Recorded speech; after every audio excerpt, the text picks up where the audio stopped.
Kim Chu nanindigan na si Paolo ay walang secret girlfriend. Hindi na talaga mapipigilan ang kasikatan ng love team ngayon ni Kim Chu at Paolo Avellino dahil kabi-kabilang issues ang lumalabas patungkol sa dalawa. Mayroong isang basher kasi na nagsabi na on-cam lang ang kilig nilang dalawa at hindi ito nadadala off-cam. Ang isang rason daw nito ay mayroong secret girlfriend si Paolo Avellino na kanyang inuuwian. Ayon pa sa isang basher, sinasakyan lang ni Paolo Avellino ang kasikatan ngayon ni Kim Chu at mabait lang ito upang maging patok ang kanilang tambalan. Samantala, nang makarating kay Kim Chu ang balita ay agad nitong pinabulaanan ang isyu. Ayon sa aktres, hindi totoo ang mga sinasabi ng bashers na ginagamit lang siya ni Paolo ngayon.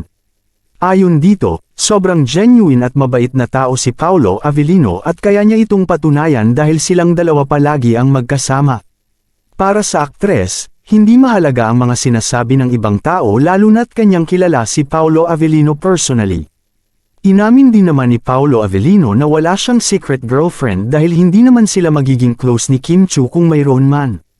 Ayon kasi sa mga fans ng dalawa, kung mayroon mang tinatagong girlfriend si Paolo Avellino ay siguradong masasaktan ito sa sobrang sweet na mga eksena ni Kim at Paolo sa kanilang Pinoy adaptation ng What's Wrong with Secretary Kim.